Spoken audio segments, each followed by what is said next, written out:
All right, what's going on, everybody out there? Today is what, the 6th, I believe, August 6th. Yeah. So I just wanted to do a quick overview. I did one recently. I think it was like about a week or two ago.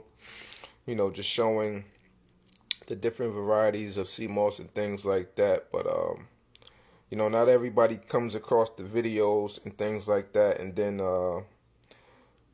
some people just may not be aware. So I thought I'd just do this short video real quick just to inform everyone of actual wild crafted sea moss.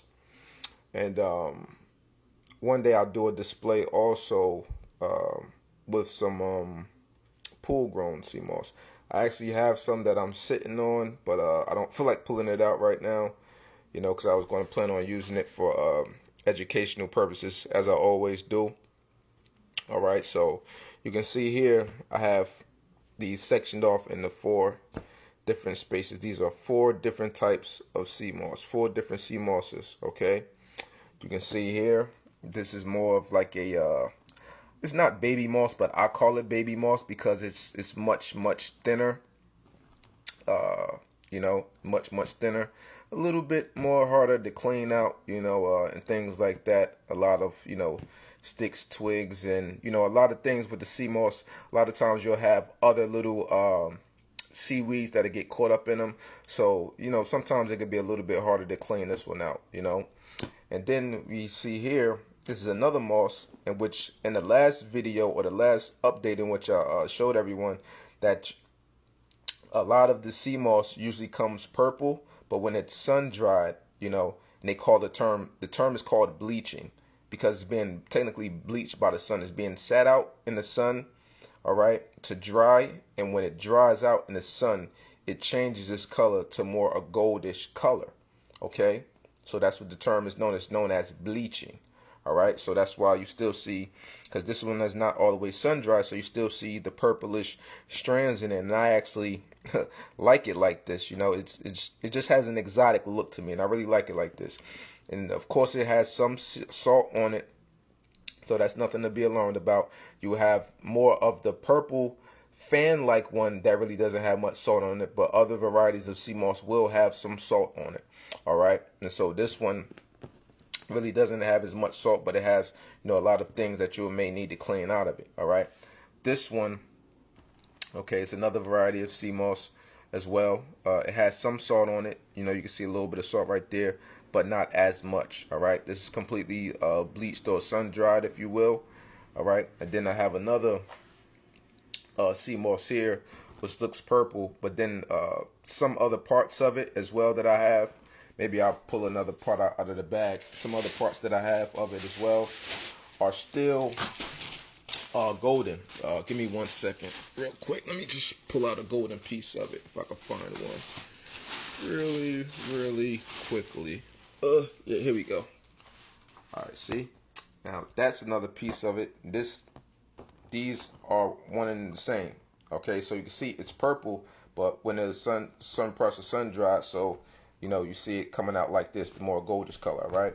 But generally, when I soak this one and everything, as I did in the last video, it loses a lot of the color. It will still have some purple strands and things like that to it, but ultimately it just turns into a dark colored sea moss. It won't be completely purple. But then, as I said, you have the fan-like sea moss, which is completely purple when you soak it, when you boil it, and everything.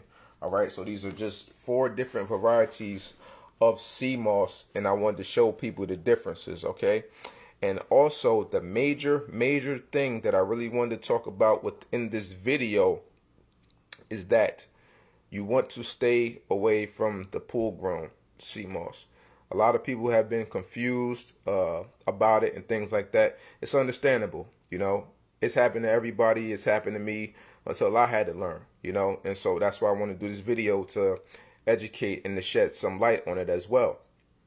Now, you see how all of these types of sea moss, they're relatively thin, right? They're relatively thin. So what is the difference with this wild crafted sea moss here as opposed to the pool grown sea moss? Is that it's very thick.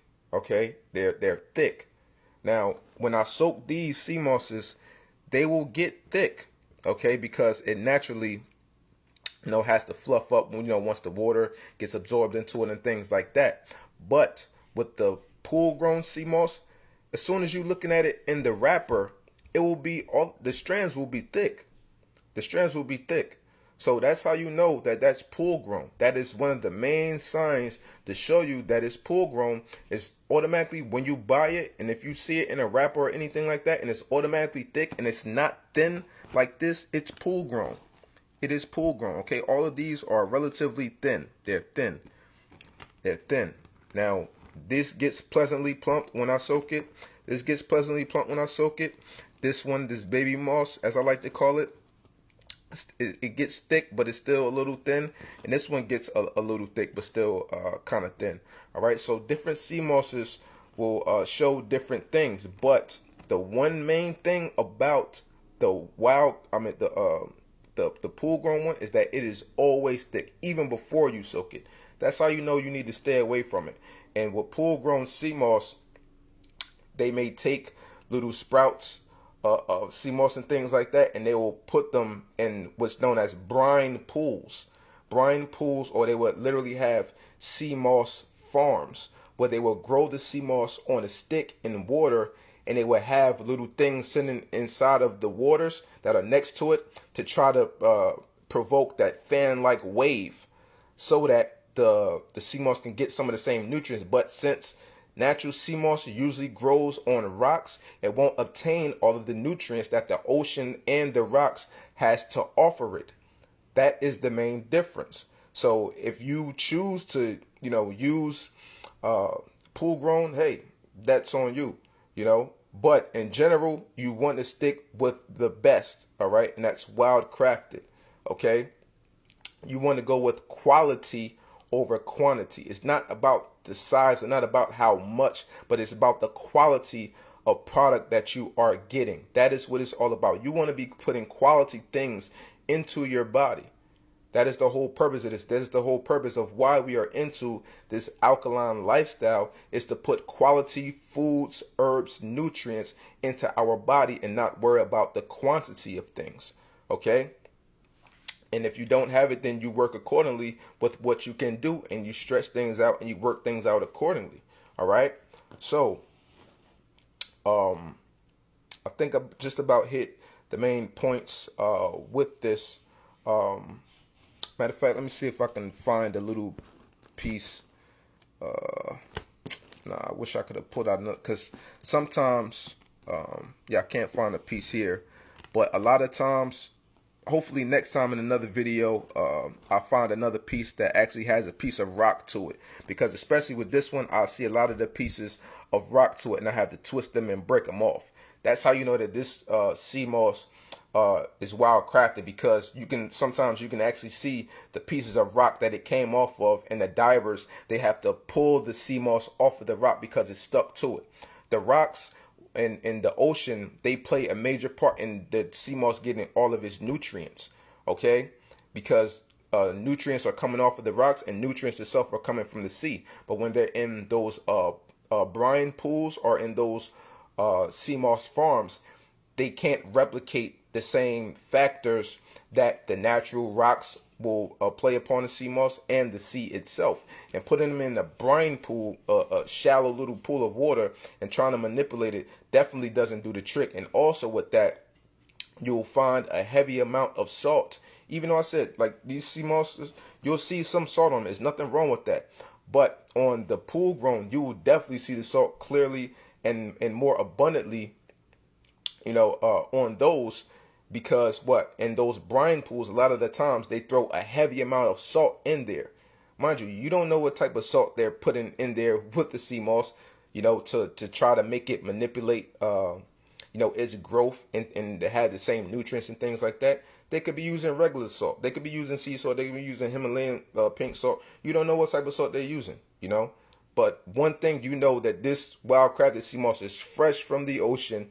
Okay, a majority of the sea moss that I get is from Jamaica. It's fresh from the ocean, and just set out to dry. You don't have to worry about any type of manipulation or anything like that. And it's going to have all of its nutrients, and it's packed with the nutrients in which it is supposed to have. All right. So, that's just something, briefly I wanted to touch on. Like I said, next time when I get some time, I'll actually pull out some of the pool grown sea moss that I have in the back. It's just a lot of things. I really don't feel like going through it right now. But this is one of the best displays and best ways that I can explain it for people. If something was not clear or can be made more clearer for me to explain, then please comment below, and I will do so to the best of my ability. I'm still learning and growing, and as a better teacher, and a better educator myself. So if there's anything I can further do or further explain to help anyone, just please let me know. So with that, I hope everybody have a blessed day, and I hope you learn something. Peace.